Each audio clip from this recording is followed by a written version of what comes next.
Hello and welcome to the video. I'm going to be discussing about vertical line test and horizontal line test in this video. For CBSE students, this is not a concept that you learn in NCERT. This is something that you can learn as an extra thing. A levels and IB, they do use it, not to a very great extent, but it certainly helps them to identify if a function is invertible or if a relation is a function or not.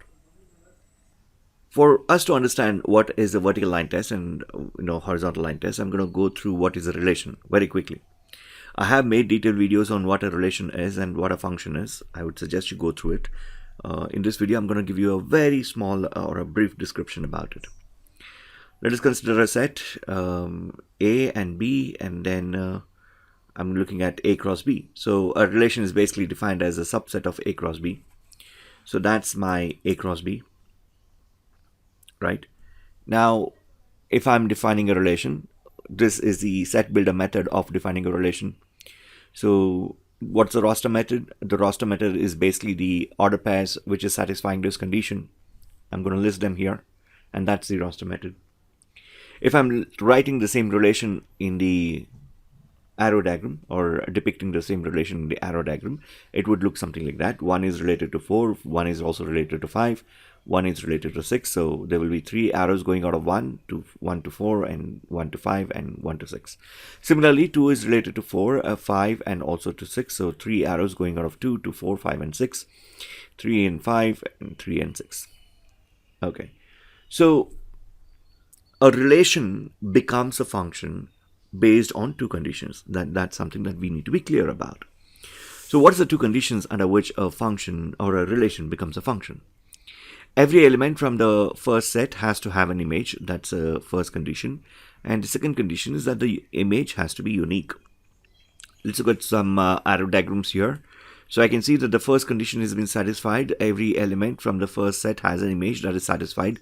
However, the second condition has not been satisfied. The second condition, which is the image, has to be unique. 2 has 2 different images, so that's not fine, and therefore this is not a function. Okay, so now let's look at that. Well, the first condition itself is not satisfied, so 1 is not having an image, so this is not a function. Okay, how about this? Well, the first condition is satisfied. Every element from the first set has an image. What about the second condition? Second condition is also satisfied. This is allowed, this is not allowed, and therefore this will be a function. This is fine. How about this? Well, every element from the first set has an image and the images are unique. This is allowed, and therefore this is also a function. These become relations but not functions. Perfect. So what is a vertical line test? So if, let's say, I have the x-axis here and I have the y-axis here, and let's say I'm looking at a parabola. This is a parabola y square is equal to 4ax. Now I try to draw vertical lines all over, and I can see that a vertical line is cutting the curve at 2 different points. So if this is, let's say, x1, this value will be y1 and this value will be y2. Correct? So this point here, the vertices of the coordinates of the point will be x1 comma y1, and this will be x1 comma y2. And if I'm looking at this on a arrow diagram, x1 would be here and I would have y1 here and y2 here. You can see that this is not satisfying the second condition, and hence this will not be a function. This will just be a relation, and that's what vertical line helps me to do.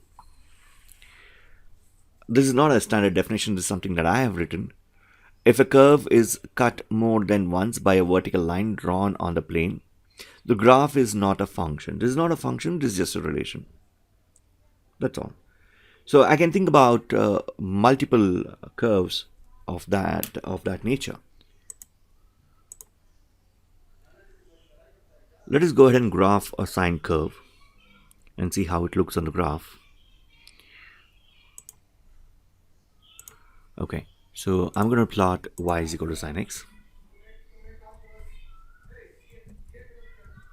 So you can see this is a sine curve, and I can draw vertical lines along this, or I can draw vertical lines all over the graph, and it will never cut the curve more than once. It's going to cut the curve only once.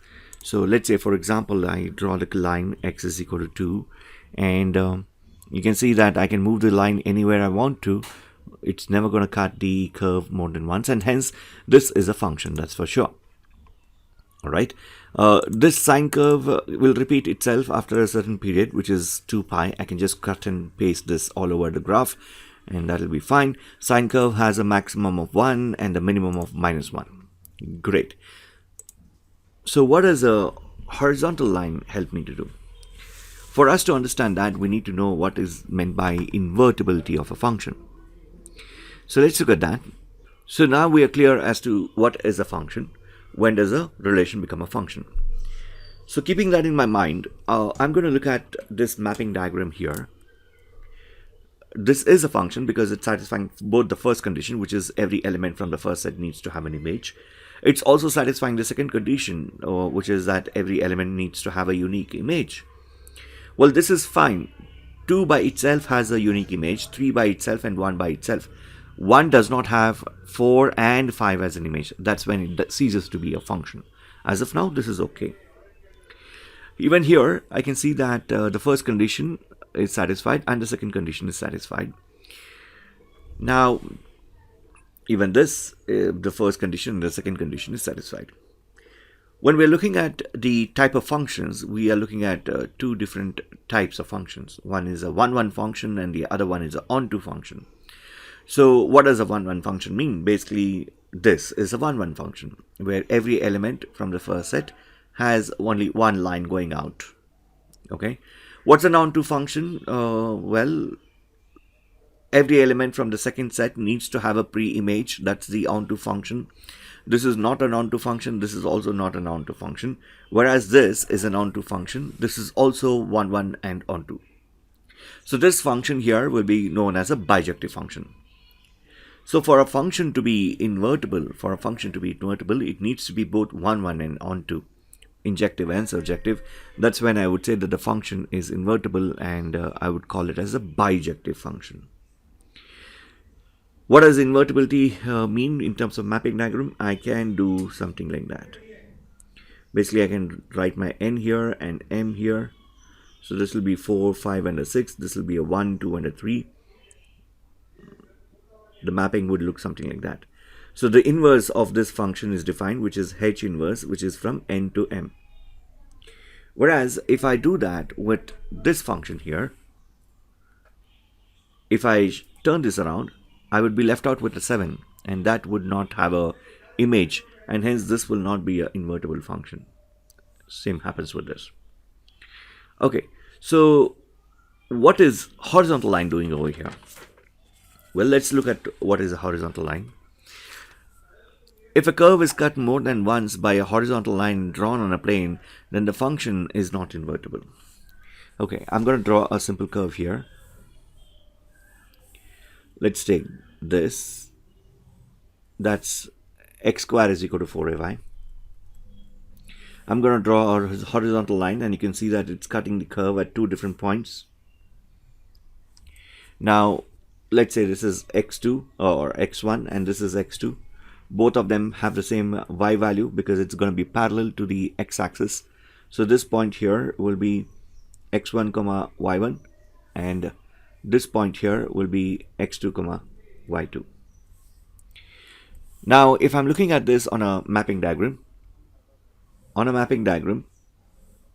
I would have x1 and x2 both mapped to a particular value, which is y1. With this, if I invert it, basically if I put a y this side and the domain to the other side, then this function will cease to be an invertible function. It will not be an invertible function because I will have a mapping something like that, which is not allowed, and hence this will be a function but not invertible. And that's what a horizontal line test helps me to do. It helps me to identify if a function is invertible or not. Let's go back to our graph. Now, when I'm looking at this graph, I can clearly see that the curve is failing the horizontal line test. So if I go back here and draw a line, let's say y equal to 0.5.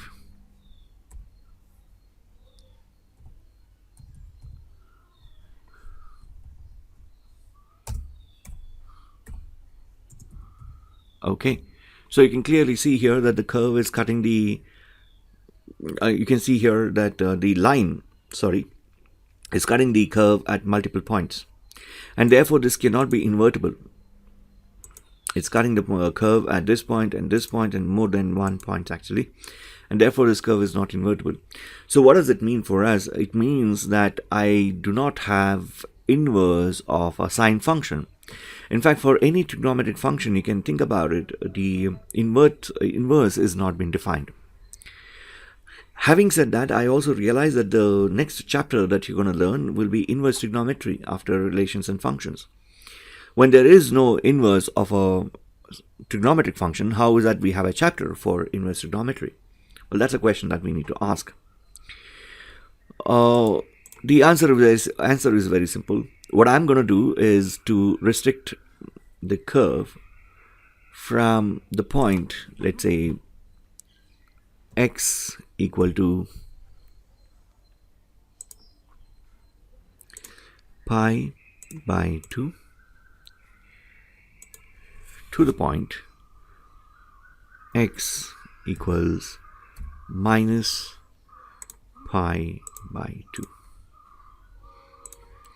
So now when I look at this graph from this line or this point to this point, in that interval, the curve is going to both pass the vertical line test and also the horizontal line test. And therefore this function from this interval, which is from here to here, is invertible. And that's when you go to your inverse trigonometric chapter, you will see a table which gives you the domain and range of the inverse functions. This is how it has been defined. Sine function is not invertible for the entire real numbers. However, under certain restrictions, it is invertible. For instance, from minus pi by 2 to plus pi by 2, again from plus pi by 2 to 3 pi by 2, and again in the interval 3 pi by 2 to 5 pi by 2, and that happens on the left of the curve too. So if we keep this in mind, we will understand inverse trigonometry better.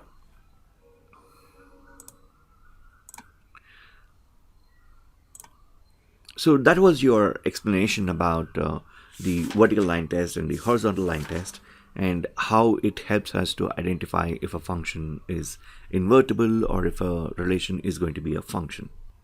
So in this video, we have also discussed about the concept of inverse trigonometry and how the sine graph looks on the curve. Sine graph looks on the xy plane. If you have any more questions, you can post it to me, and I'll try to make a video out of it. Thank you for your patience, and goodbye.